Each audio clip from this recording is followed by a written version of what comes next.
the Borg. Lower your shields and surrender your ships. We will add your biological and technological distinctiveness to our own. Your culture will adapt to service us. Resistance is futile. How you doing, guys? I had two brothers growing up, and we were all born in quick succession, which is probably just the best way to do it. Spit them out, get them out of the way. I have vague memories of my younger brother before he was born. Anyways, this kid was a spoiled brat being the youngest, and he was a hellion at birth. He had issues with sleepwalking, so it was never unusual for us not to be able to find him when we got up in the morning. There was one morning, not sure if it was late winter. Anyways, it was raining like crazy outside. It was a weekend morning. And my brother and I woke up and we look over. Where's Joe? Okay, like usual, we get up and go look for him. We searched the entire house, couldn't find him.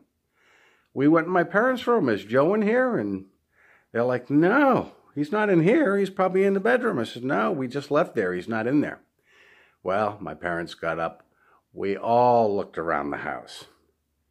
No Joe. Anyways, my brother and I looked out the living room window, take a look at the rain. In the sandbox in the backyard was my younger brother, sprawled out motionless, soaking wet. Well, we told my father. Now, we were too young to understand the severity of the situation, but my father did. Now, my father was not a small guy. He was about 250 pounds, and I had never seen him move this fast in my entire life. He ran out of the house in his underwear, retrieved my brother, and brought him back inside. And as I got older, I was wondering what kind of horrors was going through his head while he was running to go get my brother. Well, as it was, he brought him in the house. This was back in the days when doctors still did house calls. So my family got onto the phone with the doctor, and he was over the house in a shot because he didn't live too far. As it was, the neighbors came over to comfort my mother, who was very, very upset. And my brother had contracted pneumonia due to this, so he was in the hospital for about a week. As it was, he recovered. But for the next few months, my mother could not fall asleep. She had trouble sleeping. My parents did everything. I mean, this kid had a knack for getting past locks. To this day, we don't know how he opened the door and got outside, but he was obviously sleepwalking. They did everything, but still she couldn't sleep.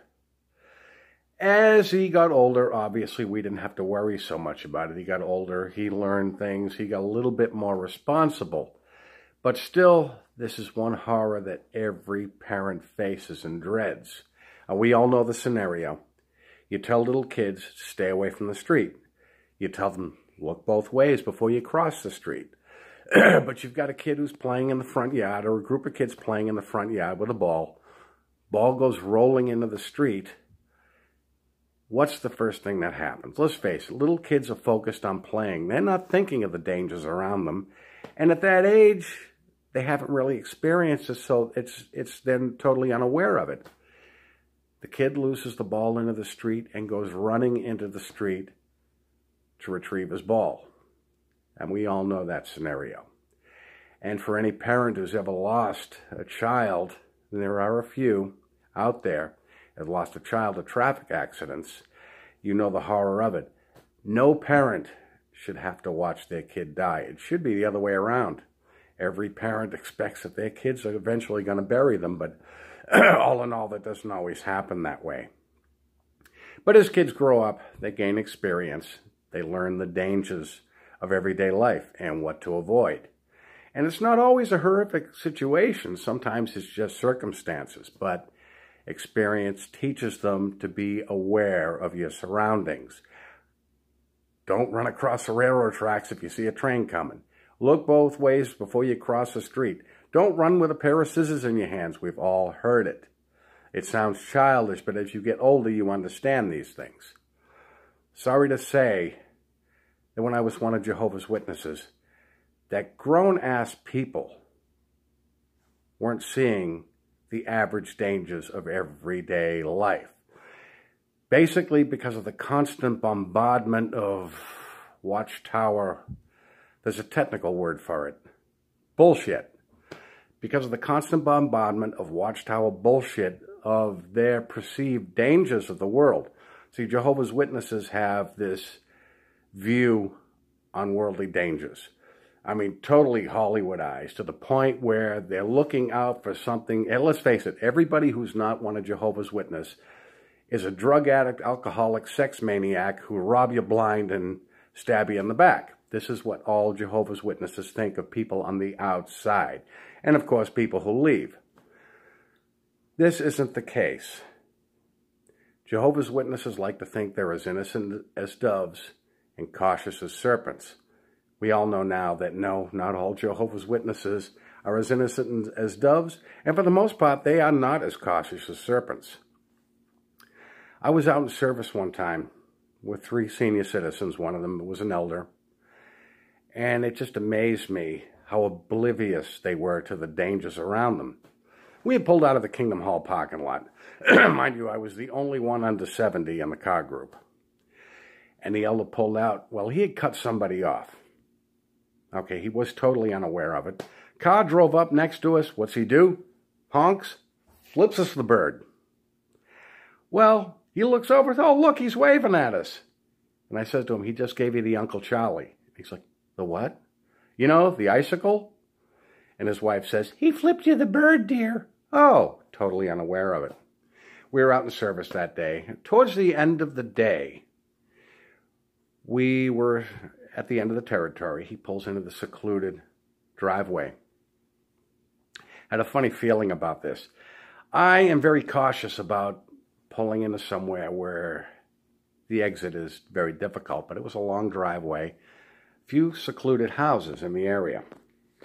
Well, before we got out of the car, there was one guy sitting at the side of the house and gives us a dirty look. Reaches down, picks up an axe handle. Well, he motions to somebody behind the house, and another guy comes out with a baseball bat. A third guy walks out. Well, here I'm thinking, okay, they ain't too happy to see us. And they start walking towards the car, so I said to the elder, put it in reverse and back out of the driveway. And he's like, why? They're coming out to meet us. Put it in reverse and pull out of the driveway. And he's like, why? And I says, those aren't roses in their hands, and they're not a welcoming committee.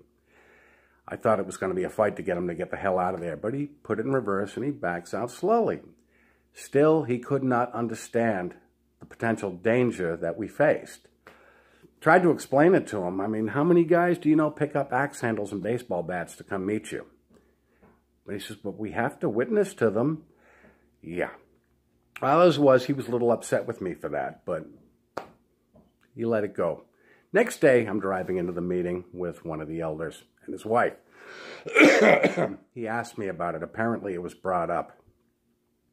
And I says, well, you know, I saw the situation as being dangerous. So I opted to tell him to get the heck out of there. And he says, well, you know, the elder says to me, he says, well, you know, it could be a hazardous situation. It could not be, but we have to preach to all over the territory.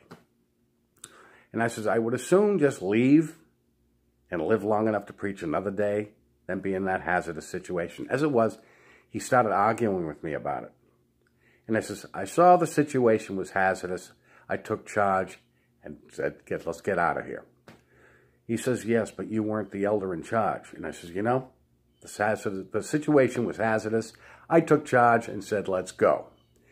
His wife chimed in and told her, stay out of it.